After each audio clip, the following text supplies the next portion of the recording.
പ്രിയമുള്ളവരെ, നമുക്കൊരു കഥ കേൾക്കാം. ടി രാമകൃഷ്ണൻ്റെ 6 വിരലുകളുള്ള ഉണ്ണിയേശുവിൻ്റെ പള്ളി. ഇതൊരു കഥാസമാഹാരമാണ്. ടിയുടെ നിരവധി നോവലുകൾ നമ്മൾ വായിച്ചിട്ടുണ്ടാകും. ടി തന്നെ പറയുന്നുണ്ട്, പലപ്പോഴും കഥയായി പരുവപ്പെട്ടത് പിന്നീട് നോവലിലേക്ക് പരിണമിക്കാറുണ്ടെന്ന്. പക്ഷേ ചിലതൊക്കെ കഥയായി തന്നെ കിടക്കാറാണ് പതിവ്. അത്തരത്തിൽ കഥയായി തന്നെ ഉറച്ചുപോയ ചില കഥകളെ കൂട്ടിച്ചേർത്താണ് ഈ ഒരു പുസ്തക സമാഹാരം, കഥാസമാഹാരം ടിയുടേതായി വന്നിട്ടുള്ളത്. ഇതിൽ ഒട്ടനവധി കഥകളുണ്ട്. പ്രത്യേകിച്ച് 6 വിരലുകളുള്ള ഉണ്ണിയേശുവിൻ്റെ പള്ളി എന്നൊരു കഥ ഒരു സാധാരണക്കാരുടെ ദൈവത്തെ, അല്ലെ ദൈവസങ്കല്പത്തെ, വിശ്വാസ സങ്കല്പത്തെ അധികാരം പ്രയോഗിച്ച് കൈപ്പെടുത്തുന്നതും അധികാരത്തെ വേറൊരു തരത്തിൽ അവതരിപ്പിക്കുകയും മനുഷ്യരുടെ വിശ്വാസങ്ങളുടെയും അവരുടെ ആശ്രയത്തെയും അവരുടെ നിസ്സഹായതയൊക്കെ ഹൈജാക്ക് ചെയ്ത് കൊണ്ടുപോകുന്ന ഒരു അത്തരത്തിൽ പരുവപ്പെടുന്നൊരു കഥ. അഭയാർത്ഥികൾ എന്നത് അധികാരത്തിൻ്റെ, ബ്യൂറോക്രസിയുടെ ഒരു കടന്നുകയറ്റം, ബ്യൂറോക്രസി എങ്ങനെയാണ് മനുഷ്യർക്കിടയിൽ പ്രവർത്തിക്കുന്നത്, അങ്ങനെ ഒട്ടനവധി കഥകൾ ഇതിനകത്തുണ്ട്. ഞാൻ നിങ്ങളെ പരിചയപ്പെടുത്തുന്നത് മറ്റൊരു പ്രധാനപ്പെട്ട കഥയാണ്. ഒരു എഴുത്തുകാരൻ എന്ന നിലയിൽ വളരെ ആസ്വദിച്ച് ടി എഴുതിയിട്ടുള്ളൊരു കഥയാണ് എന്ന് എനിക്ക് തോന്നിയിട്ടുണ്ട്. ശിവലേഖയുടെ അമ്മ എന്നൊരു കഥയാണിത്. ഒരു ദിവസം ടിയുടെ ഫോണിലേക്ക് ശിവലേഖയുടെ ഒരു കോള് വരികയാണ്. ടിയുടെ ഒരു പ്രോഗ്രാം നോട്ടീസ് അനുസരിച്ച് ശിവലേഖയുടെ വീടിനടുത്തുള്ള ഒരു പ്രോഗ്രാമിൽ ടി പങ്കെടുക്കുന്നുണ്ട്. സ്വാഭാവികമായും ടിയുടെ എല്ലാ പുസ്തകങ്ങളും വായിച്ചിട്ടുള്ള ഒരു വായനക്കാരി എന്ന നിലയിൽ ടി ഏറ്റവും സ്പെഷ്യലായിട്ട് ഈ എഴുത്തുകാരിയെ, അല്ലെ വായനക്കാരിയെ പരിഗണിക്കുന്നുണ്ട്. കാരണം വെറുതെ ഒരു വായനക്കാരി അല്ല അത്. ആഴത്തിൽ തൻ്റെ കഥാപാത്രങ്ങളെക്കുറിച്ച്, തൻ്റെ കഥയിൽ, നോവലിൽ അവതരിപ്പിച്ചിട്ടുള്ള ആശയത്തെക്കുറിച്ചൊക്കെ വളരെ ആഴത്തിൽ പഠിച്ചിട്ടുള്ള, അല്ലെങ്കിൽ ആഴത്തിൽ മനസ്സിലാക്കിയിട്ടുള്ളൊരു വായനക്കാരി എന്ന നിലയിൽ ശിവലേഖ ഒരു പ്രിയപ്പെട്ട വായനക്കാരിയാണ്.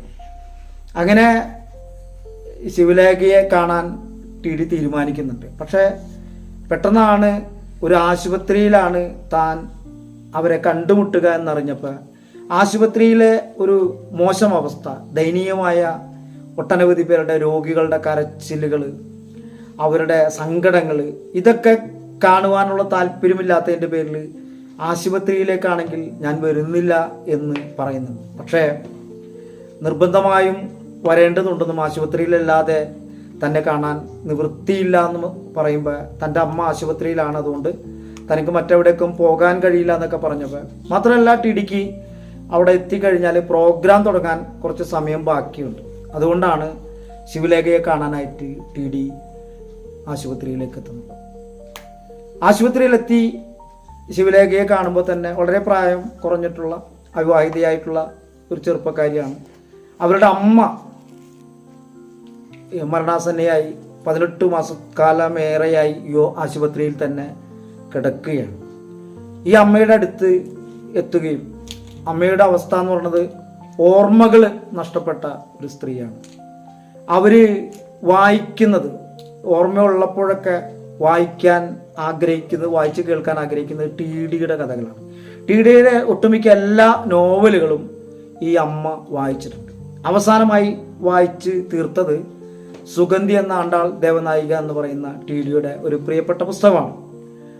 അപ്പോൾ ആ പുസ്തകം വായിച്ചതിന് ശേഷം ടിയെ കാണണമെന്നൊരു ആഗ്രഹം ഈ അമ്മ പറയുകയുണ്ടായി. ഈ അമ്മയുടെ പ്രത്യേകത എന്ന് പറഞ്ഞാൽ ദിവസങ്ങൾ കഴിയുമ്പോഴാണ് ഒരു 5-10 മിനിറ്റ് അമ്മക്ക് ഓർമ്മ വരെ ഓർമ്മയിൽ അവരൊന്ന് പുഞ്ചിരിച്ചാൽ അതിൻ്റെ അർത്ഥം തൻ്റെ മകളാണെന്ന് അവർ തിരിച്ചു വന്നെന്ന്, ഓർമ്മയിലേക്ക് തിരിച്ചു വന്നെന്നാണ് അതിൻ്റെ അർത്ഥം. ഒരർത്ഥത്തിൽ ശിവലേഖയുടെ കാത്തിരിപ്പ് പോലും അമ്മയുടെ ആ പുഞ്ചിരി കാണാനാണ്. കാരണം തന്നെ തിരിച്ചറിയുന്ന നിമിഷം അമ്മ മാത്രമാണ് ശിവലേഖയ്ക്കുള്ളത്. അമ്മ തന്നെ തൻ്റെ ഏറ്റവും ഇഷ്ടത്തോടു കൂടി സ്നേഹിക്കുകയും പ്രിയപ്പെട്ടതാണെന്ന് ഓർക്കുകയും ചെയ്യുന്ന ആ നിമിഷത്തിലാണ് ആ പുഞ്ചിരി അവരുടെ മുഖത്ത് വിരിയുന്നത്. അതുകൊണ്ട് ആ പുഞ്ചിരി കാണുക എന്നതാണ് ഏറ്റവും മനോഹരമായ ഒരു കാത്തിരിപ്പ് ശിവലേഖയ്ക്ക്.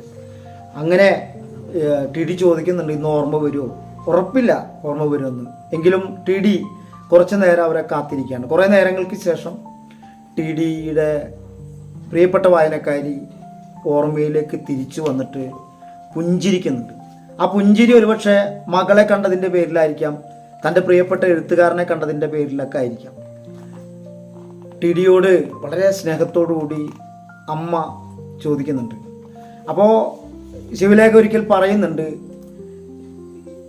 നമ്മുടെ സുഗന്ധി എന്ന ആണ്ടാൾ ദേവനായിക വായിച്ചതിന് ശേഷം ദേവനായികയുടെ സുഹൃത്താണ്, കൂട്ടുകാരിയാണ് ഞാൻ അമ്മ എന്ന് ശിവലേഖയോട് പറയുന്നുണ്ട്. മാത്രമല്ല ഈ കുതിരപ്പുറത്ത് ദേവനായിക സഞ്ചരിക്കുമ്പോൾ അതിനൊപ്പം താനും കൂടി ഉണ്ടായിരുന്നു എന്ന് ഈ അമ്മ പറയുന്നുണ്ട്. ടി ഡിക്ക് അത് വല്ലാത്തൊരു അനുഭവമായിരുന്നു. കാരണം താൻ സൃഷ്ടിച്ചൊരു കഥാപാത്രം വേറൊരാളുടെ പ്രിയപ്പെട്ട കഥാപാത്രമായി മാറുന്നു, അവരോടൊപ്പം സഞ്ചരിക്കുന്നു എന്നൊക്കെ പറയുമ്പോൾ തൻ്റെ കഥാപാത്രം തന്നിൽ നിന്ന് വിമോചിക്കപ്പെട്ട് പുറത്ത് വായനക്കാരിലേക്ക് ചേക്കേറുന്നൊരവസ്ഥ ഒരു എഴുത്തുകാരനെ സംബന്ധിച്ചിടത്തോളം ഒരു അനർഘമായൊരു നിമിഷമാണ്. മാത്രമല്ല ഓർമ്മ വരുമ്പോൾ ശിവലേഖയുടെ അമ്മ ടി ഡിയെ മുഖത്ത് നോക്കി ചിരിച്ചുകൊണ്ട് പറയുന്നുണ്ട്, ഇന്ന് ദേവനായികയുടെ പിറന്നാളാണ്. ടി ഡിക്ക് അതൊരു വല്ലാത്തൊരു ഷോക്കിംഗ് ആയി. താൻ അറിയാത്തൊരു കാര്യം, താൻ സൃഷ്ടിച്ചൊരു കഥാപാത്രത്തിൻ്റെ പിറന്നാൾ ഇന്നാണെന്ന് ഒരു വായനക്കാരി തന്നോട് പറയുന്ന ഒരു നിമിഷം ഉണ്ടല്ലോ, അത് വല്ലാത്തൊരു അനുഭവമാണ്. അങ്ങനെ ഒട്ടനവധി സമൂഹത്തെ വിമർശനാത്മകമായി കാണുന്ന ഒട്ടനവധി രചനകളുണ്ട്. നമ്മൾ വായിച്ചിട്ടില്ലാത്ത ഒരു പ്ലാറ്റ്ഫോമിൽ നിന്നുകൊണ്ട് ഉള്ള എഴുത്തുകൾ ടി ഡിയിൽ നിന്ന് പലപ്പോഴും നമുക്ക് സംഭവിച്ചതായിട്ട് നമുക്കറിയാം. മാമ ആഫ്രിക്ക ആയാലും അതുപോലെ തന്നെ പച്ചമഞ്ഞ ചുവപ്പായാലും ഒക്കെ തന്നെ അദ്ദേഹം ജീവിച്ചിരുന്ന, ഇപ്പോൾ സുഗന്ധി എന്ന ആണ്ടാൾ ദേവനായിക പോലും അദ്ദേഹം സഞ്ചരിച്ച വഴികളിൽ കണ്ടിട്ടുള്ള പല അനുഭവങ്ങളെ ഒരു നോവൽ രൂപത്തിലേക്ക് സ്വാംശീകരിക്കുകയാണ് ടി ഡി ചെയ്തിട്ടുള്ളത്. അങ്ങനെ ഒട്ടനവധി നോവലുകൾ താൻ അനുഭവിച്ചതും തന്നെ അത്രമാത്രം സ്പർശിച്ചതുമായിട്ടുള്ള അനുഭവങ്ങളെ വേറെ തരത്തിൽ അവതരിപ്പിക്കാനായിട്ടുള്ള ടി ഡിയുടെ കഴിവിനെ നമുക്ക് എത്ര അഭിനന്ദിച്ചാലും മതിയാവില്ല. അത്തരത്തിൽ നമുക്ക് പ്രിയപ്പെട്ടതാകാവുന്ന ഒരു പുസ്തകമാണ് ടി ഡിയുടെ കഥകളടങ്ങുന്ന ഈ കഥാസമാഹാരം. 6 വില്ലുകളുള്ള ഉണ്ണിയേശുവിൻ്റെ പള്ളി എന്ന കഥാസമാഹാരം. എല്ലാവരെയും ഈ പ്രിയപ്പെട്ട വായനയിലേക്ക് ക്ഷണിച്ചുകൊണ്ട് നന്ദി, നമസ്കാരം.